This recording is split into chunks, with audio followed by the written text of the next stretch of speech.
बच्चों, हिंदी साहित्य की कक्षा में आप सभी का स्वागत है। हिंदी साहित्य की कक्षा 7 का अध्याय संख्या 11 स्कूल मुझे अच्छा लगा को आज हम पढ़ने जा रहे हैं। हिंदी साहित्य हमें सिर्फ भाषा यानी बोलना ही नहीं सिखाता, उसके साथ साथ जीवन जीने की कला, उसके महत्व और मूल्यों से भी हम सभी को अवगत कराता है। तो आइए इस अध्याय को शुरू करते हैं। ये है अध्याय संख्या 11, स्कूल मुझे अच्छा लगा। पांच परिचय के माध्यम से हमें पता चलता है कि जीवन में शिक्षा का बहुत महत्व है, बड़ा महत्व है। इसकी स्तर को और बेहतर बनाने के लिए बालकों की मनोदशा और परिवेश को ध्यान में रखने की जरूरत है। इसीलिए व्यवहारिक शिक्षा पद्धति को अपनाकर वर्तमान स्कूल की शिक्षा को अधिक सुहागराह बनाया जा सकता है। जापानी भाषा में लिखी गई ये कहानी विश्व साहित्य की अमिट अमर निधि है। आइए इसे पढ़ें। जब तोतो चांद ने नए स्कूल का गेट देखा तो वह ठिठक गई। जब अब तक जिस स्कूल में वह जाती रही उसका गेट सीमेंट के दो खंभों पर बनाया था और गेट पर बड़े बड़े अक्षरों में स्कूल का नाम लिखा होता था। पर इस स्कूल का गेट पेड़ के दो तनों का था, उन पर टहनियों और पत्ते भी लगे थे। अरे, यह तो यह गेट तो बढ़ रहा है, तो चांद ने कहा। यह बढ़ता जाएगा और एक दिन शायद टेलीफोन के खंबे से भी ऊंचा हो जाएगा, क्योंकि पेड़ क्या करेगा, बढ़वार करेगा और वो बड़ा हो जाएगा। गेट के ये दो खंबे असल में पेड़ ही थे। सच में क्या थे? वो पेड़ ही थे, जिनकी जड़ें मजबूत थी। कुछ और पास पहुंचे पर तो चांद ने अपनी गर्दन टेढ़ी कर स्कूल का नाम पढ़ना चाहा। टहनी पर टंगी नाम की तख्ती पर हवा, जो नाम की तख्ती थी वो क्या हो रही थी? हवा से टेढ़ी हो रही थी, जिससे वो नाम सही से नहीं पढ़ पा रहे थे। तोमो अ गा कु अन। तो चांद माँ से पूछना चाहती थी कि तोमुए का मतलब क्या होता है। तभी अचानक उसे एक चीज दिखाई दी और ऐसा लगा जैसे वह सपना देख रही हो। क्या लगा उसे? कि वो सपना देख रही है। वो बैठ गई ताकि झाड़ियों के बीच से अच्छी तरह देख पाए। उसे अपनी आंखों पर विश्वास ही नहीं हो रहा था। माँ, क्या यह सचमुच की रेलगाड़ी है? देखो, वहां स्कूल के मैदान पे स्कूल के कमरों की जगह रेलगाड़ी कि 6 डिब्बे बेकार डिब्बे काम में लाए थे। तो चांद को लगा ऐसे ऐसा तो सपनों पे होता है। रेलगाड़ी में स्कूल, सोचिए कितना रोचक उसने बनाया होगा कि बच्चों को इंटरेस्ट जाग जाए। बच्चे न चाहते हुए भी स्कूल आएंगे, क्योंकि रेलगाड़ी क्या बन गई है? अब स्कूल का क्लासरूम बन गई है। डिपो की खिड़कियां सूरज की प्रातःकालीन धूप में चमक रही थी, लेकिन झाड़ियों के बीच से झांकती गुलाबी गालों वाली एक नन्ही सी लड़की की आंखें और भी ज्यादा चमक रही थी। उन आंखों में अजीब एक चमक थी, क्योंकि वो चाहती थी कि हम किसी तरीके से किसे देख ले, उस सुंदर से स्कूल को। क्षण भर बाद यानी एक सेकंड ही तो चांद खुशी से चिल्लाई और रेलगाड़ी के डिब्बे की ओर भाग भागते भागते मुड़कर ही माँ से कहा उसने, आओ जल्दी करो, बिना हिले डुले इस गाड़ी में हमें झट से चढ़ जाते हैं। जल्दी आइए, इस गाड़ी में हम जल्दी से बैठ जाते हैं। उसने अपनी माँ से ये बात कही। तुम भी अंदर नहीं जा सकती, माँ ने उसे रोकते हुए कहा। क्या कहा? तुम अभी अंदर नहीं जा सकती। माँ ने उसे रोकते हुए ये बात कही, ये कक्षाएं है यानी ये क्लास है, और तुम तो अभी स्कूल में दाखिल यानी तुम्हें अभी एडमिशन नहीं हुआ है। अगर सचमुच इस ट्रेन में चढ़ना चाहती हो तो तुम्हें हेडमास्टर जी के सामने कायदे से पेश आना होगा, यानी तुम्हें तमीज से प्रिंसिपल के सामने, प्रधानाचार्य के सामने पेश आना होगा। अब हम उनसे मिलने जाएंगे। अगर सब कुछ ठीक रहा तो तुम स्कूल में आ सकोगी, समझी? तो चांद ने तुरंत ट्रेन में न चढ़ पाने का तो दुख हुआ, पर उसे लगा कि जैसे माँ कहती है वैसे करना शायद सही हो, अच्छा हो। इस पर उसने बोला, ठीक है। साथ ही जोड़ा, वह स्कूल मुझे बहुत अच्छा लगा है। या नहीं, बल्कि यह है कि हेडमास्टर जी को तुम अच्छी लगती हो या नहीं। पर उसने कुछ कहा नहीं। माँ ने उसका हाथ थाम लिया और वे हेडमास्टर जी के दफ्तर यानी ऑफिस की ओर में चलने लगे। हेडमास्टर जी का ऑफिस यानी दफ्तर रेलगाड़ी के डिब्बों में नहीं था। वह दाहिने हाथ की ओर एक मंजिल भवन में था। वहां पहुंचने के लिए 7 अर्ध गोलाकार पत्थर की सीढ़ियां चढ़नी होती थी। कितनी? 7 अर्ध गोलाकार। तो चांद ने तो चांद माँ से अपना हाथ छुड़ाकर सीढ़ियां चढ़ने लगी। अचानक से रुकी और फिर वो मुड़ी। क्या हुआ? माँ ने पूछा। इस पर उसने बोला, मन में भय था कि कहीं तो चांद ने स्कूल के बारे में अपना विचार तो नहीं बदल लिया। सबसे ऊपर सीढ़ी पर खड़ी तो चांद गंभीरता से फुसफुसाई, जिससे हम मिलने जा रहे हैं वे जरूर स्टेशन मास्टर होंगे। कौन होंगे? स्टेशन मास्टर, जो रेलवे में गाड़ियों ट्रेन का संचालन करते हैं। माँ धीरज वाली थी, साथ ही मजाक करना भी माँ को आता था। वह झुकी, अपना चेहरा तो चांद के चेहरे के पास ले गई और फुसफुसाई, क्यों, ऐसा तुम्हें क्यों लगता है? तो चांद ने धीरे से कहा, तुमने कहा था ना कि वे हेडमास्टर है, पर अगर वे इन सारी रेलगाड़ी के डिब्बों के मालिक हैं तो वे स्टेशन मास्टर हुए ना, हेडमास्टर कैसे हुए? बच्ची ने बड़ी आतुरता से जवाब दिया। माँ को मानना पड़ रहा था कि रेलगाड़ी के डब्बों में स्कूल चलाना अनूठी बात है, यानी बड़ी अलग बात है। पर फिलहाल समझाने का समय नहीं था। माँ ने सिर्फ इतना ही कहा, तुम उनसे ही क्यों नहीं पूछ लेती? और तुम अपने डैडी के बारे में क्या सोचती हो? वे वायलिन बजाते हैं। वायलिन एक वाद्य यंत्र होता है, संगीत। और उनके पास ढेरों वायलिन है। पर इससे अपना घर वायलिन की दुकान तो नहीं बन जाता, नहीं ना? हाँ, दुकान तो नहीं बन जाता, पर घर। तो चांद ने माँ का हाथ थामते हुए सहमति भी जताई। हेडमास्टर जी के पास पहुंच जाते हैं, कहते हैं, हेडमास्टर जी, जब माँ और तो चांद दफ्तर में घुसी तो कुर्सी पर बैठे सज्जन उठ खड़े हुए। उनके सिर पर बाल कम हो चले थे, यानी वो गंजे हो गए थे। कुछ दांत भी उनके गायब थे, पर चेहरा उनका स्वस्थ लग रहा था, यानी वो स्वस्थ थे। बहुत लंबे भी नहीं थे वे सज्जन, पर उनके कंधे और बाहों में मजबूती थी।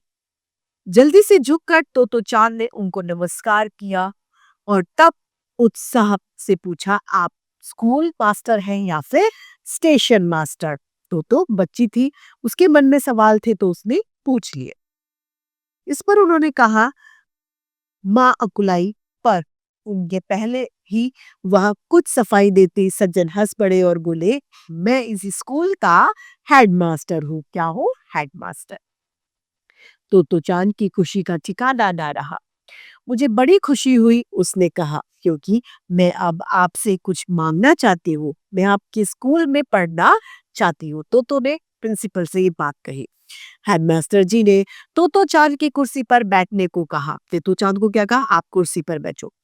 फिर माँ की ओर मुड़कर वे बोले, आप घर जा सकती हैं, मैं तो चांद से बात करना चाहता। तो चांद को थोड़ी सी उलझन हुई, यानी थोड़ी सी वो परेशानी हुई, पर उसने सोचकर देखा तो लगा कि सामने बैठे सज्जन से बात करना उसे बुरा ही नहीं लगेगा। मैं तो इसे अपने पास छोड़े मैं मैं इसे आपके पास छोड़े जा रही हूँ, माँ ने कहा, और दफ्तर से निकलकर दरवाजा बाहर बंद हो गया। हेडमास्टर जी ने एक कुर्सी खींची और तो चांद की कुर्सी के सामने रखी। जब दोनों आमने सामने बैठ गए तो उन्होंने कहा, अब तुम मुझे अपने बारे में सब कुछ बताओ। कुछ भी, जो तुम बताना चाहो बताओ। जो मुझे अच्छा लगे वो बताऊं, तो तूने उनसे पूछा। तो चांद ने सोचा कि वे प्रश्न करेंगे और उसे उत्तर देने होंगे, पर जब उससे यह कहा कि वह किसी भी चीज के बारे में बोल सकती है, तो उसे बड़ा अच्छा लगा, बहुत मजा आया। वो तुरंत बोली, उसने जो कुछ कहा वह था तो काफी गजबज, पर वह अपनी पूरी ताकत से बोलती गई। उसने हेडमास्टर जी को बताया कि जिस ट्रेन पर चढ़कर वे आए थे वह कितनी तेजी से चल रही थी। उसने बताया कि उसने टिकट बाबू से कहा कि वे उससे टिकट न ले, पर उन्होंने उसकी बात नहीं मानी। उसने बताया कि उनके दूसरे स्कूल की शिक्षिका कितनी सुंदर है, अलाबील का घोंसला कैसा है, उसका भूरा कुत्ता रॉकी कैसे कैसे करिश्मे यानी कैसे कैसे करतब करता है। उसने बताया कि वह कैंची मुंह में डालकर चलाया करती थी, पर उसकी शिक्षिका यानी उसकी टीचर ने उसे ऐसा करने के लिए मना किया था। क्योंकि उन्हें डर था कि कहीं तो चांद की जीभ न कट जाए, पर वह फिर भी वैसा ही करती रही। उसने बताया कि वह नाक कैसे सिनक लेती है, क्योंकि उसकी बहन नाक अगर माँ देख लेती है तो डांट लगाती है। उसकी बहती डांट अगर माँ देख लेती है तो क्या करती है, डांट लगाती है। उसने बताया कि पाप कितने उसने बताया कि पापा कितने अच्छे तैराक हैं, और तो और वे गोता भी लगा लेते हैं। वह लगातार बोलती ही गई, यानी उसकी हिचक जो थी वो हेडमास्टर जी से खुल गई थी। हेडमास्टर जी कभी हंसते, कभी सिर हिलाते और कभी कहते अच्छा फिर। तो चांद बहुत खुश थी कि वह आगे बोलती जाती। बोलते बोलते आखिर उसके पास बोलने के लिए अब पूछा बचा ही नहीं। अब उसका वो बंद था। वह अपने दिमाग पर जोर डाल रही थी, सोच रही थी कि अब वो आगे क्या बात कहे, क्या बोले। मुझे और कुछ बताने को तुम्हारे पास क्या कुछ भी नहीं है? हेडमास्टर जी ने तोतो से पूछा। ऐसे में चुप रहना कितने शर्म की बात है। तो चांद ने सोचा, कितना अच्छा मौका है। क्या वह किसी भी चीज के बारे में और कुछ भी नहीं बता सकती? उसने मन ही मत सोचा। अचानक उसे कुछ सूझा, यानी अब उसे कुछ याद आ जाता है। वो कहती है, हाँ, वह अपनी फ्रॉक के बारे में बताएगी जो उसने पहन रखी थी। वैसे उसके ज्यादातर कपड़े माँ खुद ही सिलती थी, पर वह फ्रॉक दुकान से खरीदी हुई थी। जब भी वह दोपहर के बाद स्कूल से घर लौटती थी तो अक्सर उसके कपड़े फटे होते थे। माँ को समझ नहीं आता था कि वे ऐसे कैसे फटते होंगे। उसने हेडमास्टर को बताया कि ऐसे कैसे हो जाता है। असल में उसके कपड़े इसीलिए फटते थे क्योंकि वह दूसरों के बगीचों में झाड़ियों के बीच में घुसती थी। यानी झाड़ियों में घुसती थी तो उससे फट उलझ कर कपड़ा फट जाता था। साथ ही वह खाली जमीन की चारों ओर लगे कंटीले तारों के नीचे भी घुसती थी। इसीलिए आज सुबह जब तैयार होने की बारी आई तो माँ की सिली हुई सारी फ्रॉकें फटी निकली और उसने यह फ्रॉक खरीदी, पहननी पड़ी। फ्रॉक पर लाल और स्लेटी रंग के चेक बने थे। कपड़ा जर्सी का था। फ्रॉक इतनी बुरी भी नहीं थी, पर माँ को लगता था कि कॉलर पर कड़े लाल फूल फूल रहे, यानी अच्छे नहीं है। माँ को कॉलर पसंद नहीं है। तो चांद ने कॉलर उठाकर हेडमास्टर को दिखाया, लेकिन इसके बाद खूब सोचने पर भी तो चांद को कुछ भी नहीं सूझा। उसे इस बात से कुछ दुख हुआ कि वो कुछ बोल नहीं पा रही, लेकिन तभी हेडमास्टर जी उठे और खड़े हो गए। उन्होंने अपना प्यार भरा हाथ उसके सिर पर रखा और कहा, अब तो उसी स्कूल की छात्रा हो, यानी आपका एडमिशन हो गया। ठीक है, ये शब्द थे उनके। और उस समय तो चांद को लगा कि वह जीवन में पहली बार किसी ऐसे व्यक्ति से मिली जो उसे सच में अच्छा लगता हो, क्योंकि उन्होंने किसी प्रकार की कोई रोक टोक नहीं करी। जो उसके मन की बातें थी उन्होंने सुना। तो ऐसे लोग बच्चों को अच्छे लगते हैं। असल में इससे पहले किसी ने भी उसे इतनी देर बोलते हुए नहीं सुना। और तो और उसे सुनते समय हेडमास्टर जी ने एक बार भी जमाई नहीं ली, यानी बोरियत महसूस नहीं करवाई। न ही उसके चेहरे पर अरुचि का भाव आया। शुरू से आखिरी तक उन्हें सुनना उतना ही अच्छा लगा जितना कि उसे बोलना अच्छा लग रहा था। एक दिन, इस दिन से पहले या उसके बाद किसी वयस्क ने तोतोचान की बात इतने लंबे समय तक नहीं सुनी। और पिछली शिक्षिका को यह जानकर भी हैरानी हुई, आश्चर्य होता था कि एक 7 साल की लड़की लगातार 4 घंटे बोलने का मसाला भी जुटा सकती है, यानी एक बच्ची लगातार बोल सकती है। हेडमास्टर जी के सामने वह अपने आप को सुरक्षित महसूस कर रही थी। वह बहुत खुश थी। वह हमेशा हमेशा के लिए उनके साथ रहना चाहती थी। ये भावनाएं थी तोतो चान की उस पहले दिन हेडमास्टर सोसाकू कोयाबाशी के बारे में। सौभाग्य से हेडमास्टर जी की भावनाएं भी उसके प्रति ठीक ऐसी ही थी। अब दोपहर में भोजन का समय, यानी लंच टाइम। अब हेडमास्टर जी तोतो चान को वह जगह दिखाने ले गए जहां पर सब दोपहर का बच्चे भोजन खाने थे। हम ट्रेन में नहीं खाते, उन्होंने समझाया, बल्कि सभागार में खाते हैं। सभागार उन सीढ़ियों के ऊपर था जिन्हें चढ़कर तोतोचान पहले आई थी। जहां वे वहां पहुंचे थे जब वे वहां पहुंचे थे, बच्चे हल्ला करते हुए मेज और कुर्सियां उठाकर खिसकाकर उन्हें एक गोले में लगा रहे थे। वे सभागार के कोने में खड़े बच्चों को देखते रहे। तोतोचान ने हेडमास्टर जी के जैकेट का किनारा खींचा और पूछा, बाकी बच्चे कहाँ हैं? इस पर उन्होंने कहा, बस इतने ही हैं जितने यहाँ मौजूद हैं। उन्होंने ये जवाब दिया। बस इतने ही? तोतोचान को विश्वास नहीं हुआ। उसके पिछले स्कूल में कक्षा में जितने बच्चे बच्चे थे, केवल उतने बच्चे वहां पर पूरे स्कूल में मौजूद थे। आपका मतलब है कि पूरे स्कूल में करीब 50 ही बच्चे हैं?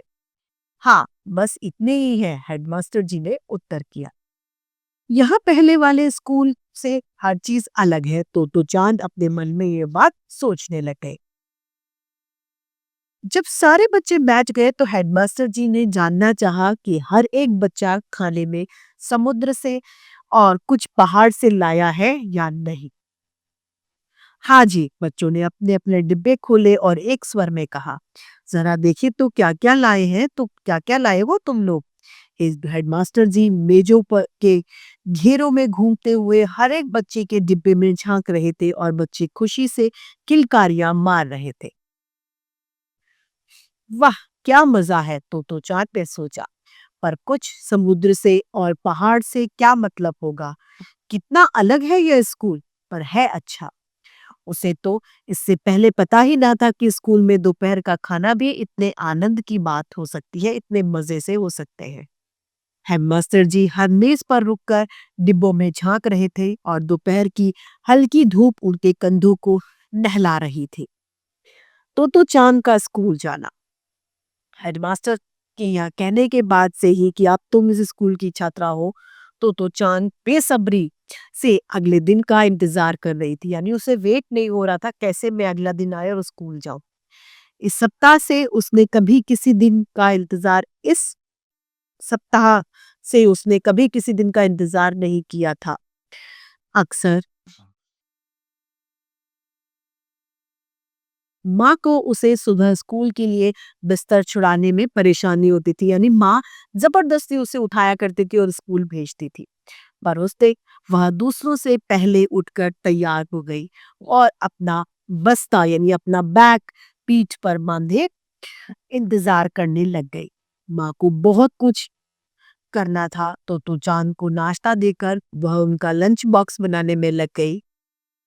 उसमें कुछ समुद्र से और कुछ पहाड़ से तो डालना था। माँ ने रेलगाड़ी के पास के एक प्लास्टिक की थैली में डाला। माँ ने रेलगाड़ी के पास को एक रेल प्लास्टिक की थैली में डाला और डोरी से उसे तोतो चांद के गले में लटका दिया ताकि वो उसे खो ना जाए। लड़की, अच्छी लड़की बनना। बिल्कुल। तो चांद ने जूते पहने और सामने के दरवाजा खोला। तब वह मुड़ी और शिष्टता से झुककर बोली, अच्छा गुड बाय। तो चांद को यो निकलते देख माँ की आंखें बरबस भर आई, यानी खुशी से उसकी आंखें भर आई। कितना कठिन था यह मानना कि उसकी चुलबुली बिटिया, जो आज इतनी खुशी से इस स्कूल में जा रही है, हाल ही में एक स्कूल से निकाली जा चुकी थी। उसने दिल से प्रार्थना करी कि इस बार सब कुछ अच्छा हो। इस सुंदर से पाठ की रचयिता है तेत्सुको कुरोयान नागी। इसी के साथ हमारे हिंदी साहित्य का यह अध्याय और ये कक्षा यही समाप्त होती है। फिर से हिंदी साहित्य में ऐसे रोचक अध्याय लेके आप सभी के सामने प्रस्तुत होते रहेंगे। आज के लिए इतना ही, फिर मिलते हैं। धन्यवाद।